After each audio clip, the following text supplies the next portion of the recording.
Okay, welcome to this explainer. Today we're taking hours of completely chaotic, totally unfiltered IRL livestream footage from the internet personality Ishowspeed, and we're going to do something kind of wild. We're applying a strict academic audit to his recent trip to Barbados. Look, at first glance, I know this footage is just pure, unadulterated madness. But if you look beneath all the screaming, the running, and the super erratic camera angles, there's actually a fascinating accidental masterclass in cultural immersion happening right in real time. Let's get into it. To extract some genuine cultural value from this absolute madness, we're breaking it down into 5 quick chapters: the chaotic arrival, tasting the island cuisine, sports and physical challenges, deep roots and heritage, and finally, the ultimate Bajan celebration. All right, Chapter 1, The Chaotic Arrival, Disruption in the 246. We really have to start this audit by looking at how his mere presence instantly disrupts the local ecosystem.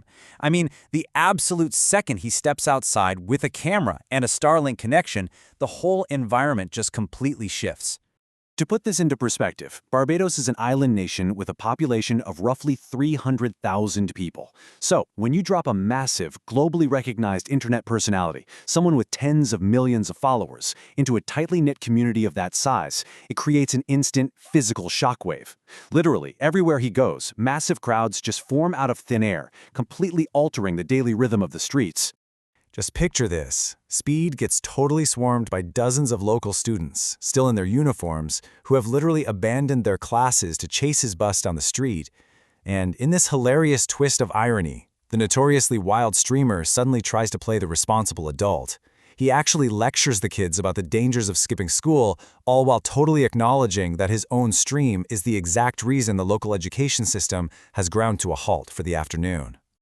Moving right along to Chapter 2, Tasting the Island Cuisine, from flying fish to fast food. This is where we look at the culinary journey of a guy whose diet violently fluctuates between ancient island delicacies and massive, impulsive fast food orders. Honestly, this is where the cultural clash gets really delicious. So during a local meal, Speed is offered some dolphin, and his initial reaction? Absolute horror. He literally thinks he's about to eat flipper. But this quickly turns into a hilarious, real-time cultural lesson in regional food terminology, because the locals have to patiently explain that in Barbados, dolphin is actually just the local word for mahi-mahi, a totally standard fish. It's a perfect example of how language barriers absolutely still exist even when everyone is speaking English. And this builds into this utterly absurd mini-narrative at the Oystons fish market. Speed runs into some local fishermen holding a freshly caught flying gurnard. You know, the fish that can literally glide above the water. Well, within about 5 minutes, we get this incredibly short, chaotic, emotional arc. Speed adopts the fish, names it Frederick, demands his chat spam "Woof Frederick" to honor it, and then immediately volunteers to slice it open and skin it with a massive knife. It is basically a dark, fast-paced comedy sketch just playing out in real life. Then he shifts gears completely. He visits Chefette, which is this beloved local fast food chain in Barbados, and he suddenly sits down to conduct this surprisingly methodical, highly structured taste test for his audience. He crowns the roadie as the absolute winner, followed by the chicken tenders, the pizza, and finally the burger at the bottom. But the real kicker here, right after doing this careful, organized review, he impulsively shouts to the massive crowd outside that he is buying free meals for the next 150 people. So, organized critique, instantly followed by absolute financial chaos. Okay, Chapter 3, Sports and Physical Challenges, Athletic Delusions.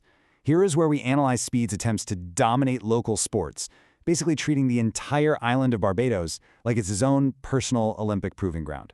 Now, before he gets absolutely humbled, he has a really genuine encounter with road tennis. If you don't know, this is a deeply historic and unique Bajan sport. Think of it like a giant, aggressive game of ping pong played directly on the asphalt. Speed steps up to the court fully confident, only to get completely outclassed by the local players. He respectfully promises to come back in a week and beat them, but honestly, it's a rare moment where he quietly recognizes the incredibly specialized skill of the island's residents. But of course, that humility doesn't last very long. This quote perfectly captures the delusion setting up the climax of his athletic endeavors. He shows up at the Barbados Turf Club, and he doesn't just want to watch the racehorses. No, he genuinely believes he can outrun one on foot. And we literally get to watch him become the ultimate unreliable narrator in real time. At 0 seconds, he's confidently warming up, just trash-talking the horse's handler. At 10 seconds, he's sprinting for his absolute life on the dirt track while this massive horse just effortlessly glides right past him. And then by the 15-second mark, he's completely out of breath, and he totally rejects reality. He's arguing furiously with his own live chat, stubbornly declaring what was a clear, devastating loss as a tie because of some weird technicality with the finish line. You really can't make it up. Chapter 4. Deep Roots in Heritage, Accidental Education. Now this is where things get truly fascinating, because wedged right between the sprints, the horse races, and the fast food, you get these surprisingly profound moments of historical education occurring completely by accident. Seriously, despite all the noise, the livestream effectively acts as this frantic, high-speed tour guide for millions of young viewers all over the world. Speed stops to chew raw sugarcane straight from the source. He learns about African spirituality and Rastafari traditions directly from the locals. And most notably, he actually visits the Golden Square Freedom Park, which is a site deeply tied to the labor rebellions of the 1930s and the fight for working-class rights. And it's at this park where we get a genuinely surreal moment of historical connection. A local guide challenges him to find his last name on the 1922 Republican wall. Now, this is a monument containing the names of ordinary Barbadian families found in the archives. Incredibly, amidst this massive sea of text, he actually manages to locate the name Speed.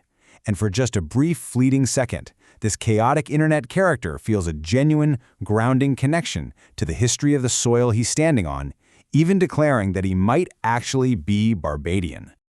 Finally, Chapter 5, the ultimate Bajan celebration, Kadooment vibes. This brings us right to the climax of our thematic audit, full immersion into the island's celebratory spirit. All that intense energy he's been outputting all day long finally meets its match. Earlier in the day, while he's playing this surprisingly intense game of local street dominoes, Speed learns about Calypsonians, the musicians who really act as the cultural heartbeat of the island. Now, he doesn't quite grasp it at first. He actually confuses it with reggae, but this seamlessly foreshadows his evening, because eventually he is thrown right into the middle of a massive pulsating street parade, totally surrounded by music trucks and dancers celebrating the spirit of Kadooment Day. Surrounded by the heavy bass, the massive crowds, and just endless dancing, he shouts right into his camera, "I don't think I'm leaving Barbados." It's this amazing moment where the chronically restless, chaotic traveler finally seems to find an environment that perfectly matches his own erratic, endless energy.